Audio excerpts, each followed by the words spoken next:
Hello student, welcome to my YouTube channel excellent success group. तो student, आज हम discuss करेंगे क्लास 6 में मैथ एनसीईआरटी एग्जाम्पलर का चैप्टर नंबर 1 नंबर सिस्टम। उसके एग्जाम्पल हमें दे रखे हैं यहाँ पे।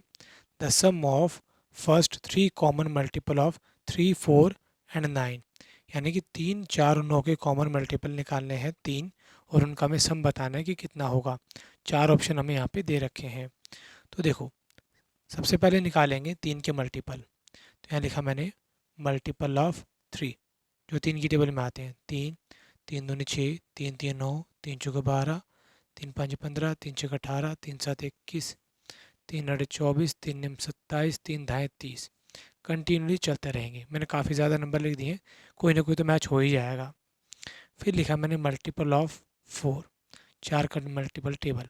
4 दूनी 8, 4 तीन 12, 4 चौके 16, 4 5 20, 4 छः 24, 4 7 28, 4 8 32, 4 9 36। ठीक है, कंटिन्यू चलता रहेगा।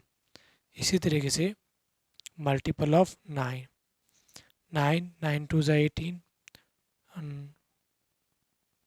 9 3 ज़ा 27, 9 चौक 36, 9 5 45, 9 छः 54, 9 7 63। कंटिन्यू ये भी चलता रहेगा। अब हमें देखने कॉमन मल्टीपल जो तीनों के अंदर आ रहे हो। देखो, इनको ध्यान से देखना में कि कौन सा ऐसा नंबर है जो तीनों के अंदर मैच कर रहा हो। तो बेसिकली देखो, 36 इसमें आ रहा है, 36 इसमें भी आ रहा है, बट इसमें नहीं आ रहा। आ रहा है कैसे? इसी टेबल को हमें थोड़ा और आगे बढ़ाना पड़ेगा। 33, 36, इस तरीके से नंबर इसमें भी 36 हमारा आ जाएगा। ठीक है, कॉमन मल्टीपल का नंबर का मतलब है कि वो नंबर जो तीनों में आ रहा हो। तो 36 हमारा कौन होगा? कॉमन मल्टीपल होगा। ठीक, तो 36 आ गया। हमें तो कितने चाहिए? 3। अगर जो नंबर आपका पहला नंबर मैच हो जाता है तीनों के अंदर, तीनों टेबल में, 3 में, 4 में, 9 में, तो अगला जो नंबर आएगा ना वो 36 का टेबल ही आएगा। 36 टू ज़ा होता है 72। अगला जो भी नंबर तीनों मैच होगा वो 72 होगा। आपको पता लगाना, कंफर्म करना है कि ये वही नंबर है या नहीं है।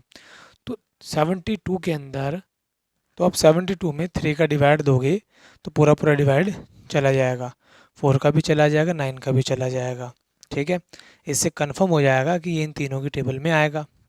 अगला नंबर जो भी होगा, ठीक है, 36 के टेबल का पार्ट होगा, यानी कि 108। 36 3 ज़ा 108 होगा। अब हमें क्वेश्चन में बोला है तीनों का सम बोला है। ठीक है, जो भी तीनों में कॉमन मल्टीपल आया है उसमें तीनों नंबरों का सम पूछा है। तो सम करते हैं। 36 प्लस 72 प्लस 108, तो ये हमारा आ जाएगा 216।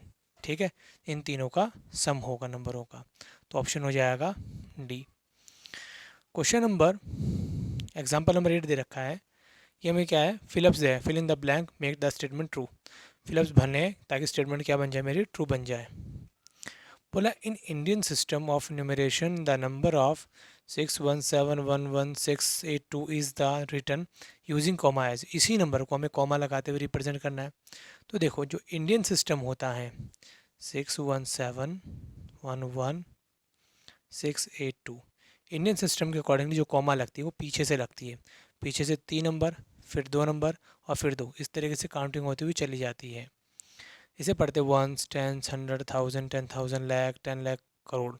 6 करोड़ 17 लाख 11,682, इसको इस तरीके से रीड आउट किया जाएगा। क्लियर? ये हमारा एग्जाम्पल 8 यहाँ पे होता है। Example 9, the smallest 4 digit number with a different digit is. 4 digit का हमें नंबर तैयार करना है और चारों नंबर क्या होने चाहिए? अलग अलग होने चाहिए। ठीक है, अब यहाँ पे हमारे पास जो नंबर है, सबसे स्मॉलेस्ट नंबर, देखो नंबर जो है हमारे पास वो होता है 0 1 2 3 4। सबसे छोटे नंबर यही है। ठीक है, हमें चारों इन प्लेस में भरने नंबरों को। तो 0 को मैं पहले नंबर पे नहीं भर सकता। क्यों? अगर 0 को मैं यहाँ भर दूंगा, पीछे आप जो मर्जी नंबर रख दो, वो 3 डिजिट का ही माना जाएगा, 4 डिजिट का नहीं माना जाएगा, क्योंकि 0 की किसी नंबर के आगे लगा देने से उसकी कोई वैल्यू नहीं होती है। ठीक, एग्जाम्पल के तौर पे आपको मैं बताता हूँ। जैसे कि मैंने नंबर लिखा 342 लिखा, इसके मैंने पीछे 0 लगा दिया तो अब इसको पढ़ा जाएगा 3420। लेकिन इसी नंबर के मैंने आगे ज़ीरो लगा दिया तो इसको पढ़ा जाएगा सिर्फ 342। तो किसी संख्या के आगे ज़ीरो लगा देने से कोई फ़र्क नहीं पड़ता, उसे वही नंबर पढ़ा जाएगा जो पहले था। पीछे लगाने से फ़र्क पड़ता है। तो यानी कि फ़र्स्ट प्लेस पे ज़ीरो हमारा नहीं आ सकता। फर्स्ट पे नहीं आ सकता तो सेकंड पे तो आ सकता है, ज़ीरो लगा दिया, ठीक है। फर्स्ट पे नहीं आ सकता, सेकंड पे हो सकता है, तो फर्स्ट पे कौन होगा? सबसे छोटा ज़ीरो था, भरा गया। फिर इसके बाद कौन आता है? वन। तो वन को भर दिया हमने पहले प्लेस पे। उससे बड़ा कौन है? टू। उससे बड़ा कौन है? थ्री। अब हमें सारे नंबर अलग अलग लेने हैं, इसीलिए एक नंबर जो एक बार आ चुका है उसको दोबारा नहीं लिया जा सकता। तो हमारा 4 डिजिट का स्मॉलेस्ट नंबर कौन होगा? 1024। ठीक है, 4 डिजिट स्मॉलेस्ट नंबर,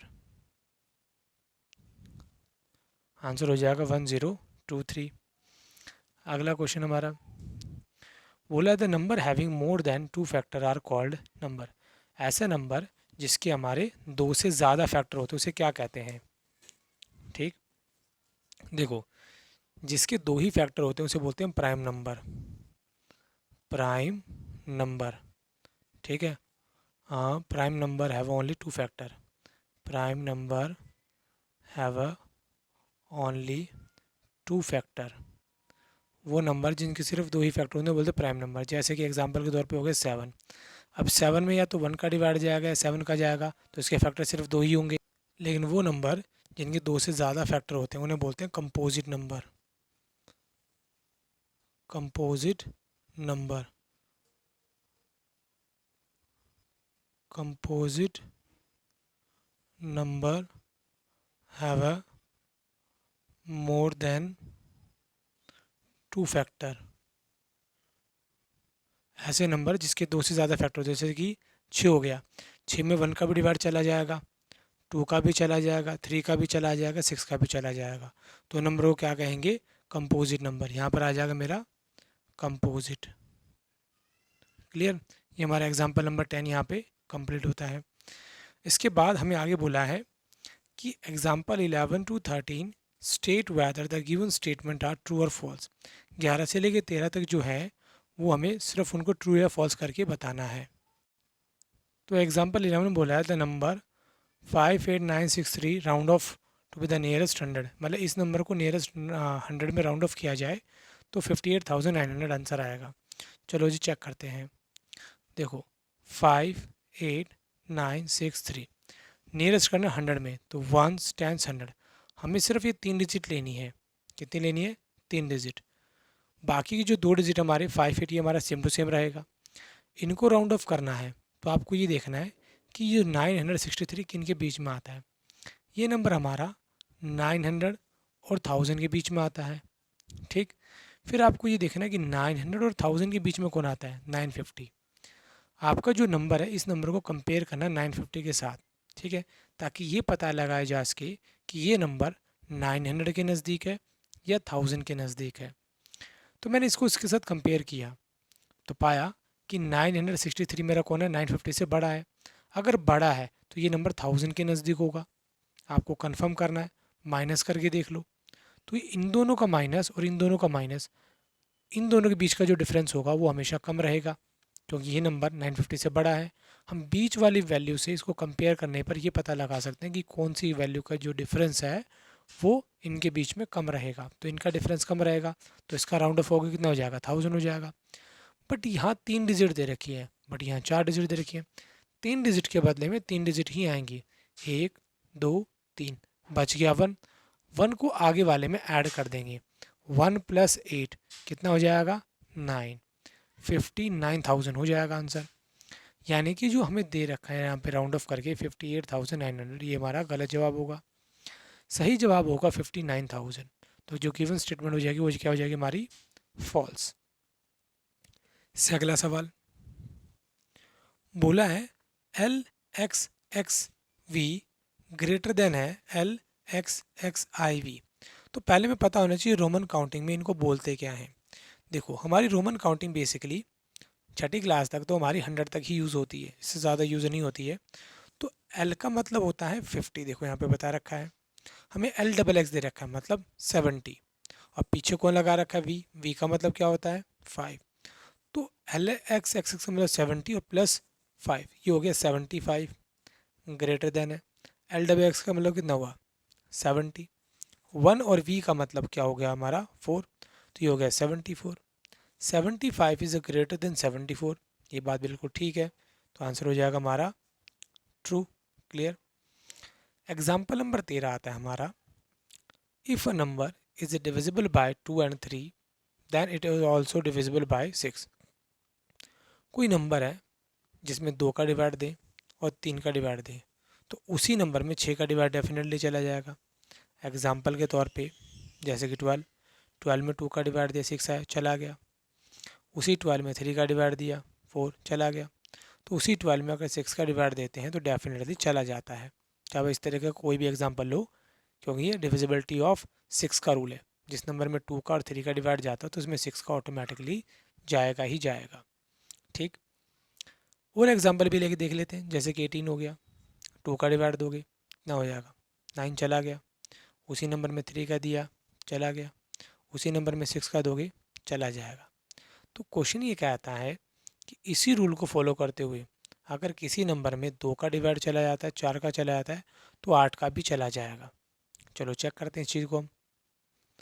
तो एग्जाम्पल के तौर पे हमें 2 और 4 का चेक करना है। तो मैंने एग्जाम्पल लिया जैसे कि 12 में 2 का डिवाइड दिया 6, चला गया। 12 में डिवाइड दिया 4 का, चला गया। इन दोनों का तो जाना ज़रूरी है। फिर उसी नंबर में 12 में डिवाइड चेक करा 8 का, 8 का डिवाइड तो नहीं गया, तो यहाँ तो रूल हो गया फेल। ठीक है। इसी तरीके से मैंने एक एग्जांपल और लिया, ठीक है, यहाँ पे तो नहीं जा पाया। 20 लिया, 20 में 2 का डिवाइड दिया 10, चला गया। 20 में 4 का डिवाइड दिया, चला गया। बट 20 में 8 का डिवाइड दिया, नहीं गया। तो यानी कि कुल मिला के ये रूल 2, 3 और 6 के लिए तो ट्रू होता है, बट यही रूल 2, 4 और 8 के लिए क्या हो जाता है, फॉल्स हो जाता है। जो गिवन स्टेटमेंट हमारी कौन हो जाएगी, फॉल्स हो जाएगी। और इसी के साथ हमारा ये क्वेश्चन यहाँ पे कंप्लीट होता है। उम्मीद करता हूँ स्टूडेंट आपको क्वेश्चन समझ में आ गया होगा। अगर आपको वीडियो अच्छी लगी तो वीडियो को लाइक करें, शेयर करें, कमेंट करें और इस चैनल को जरूर सब्सक्राइब कर लें।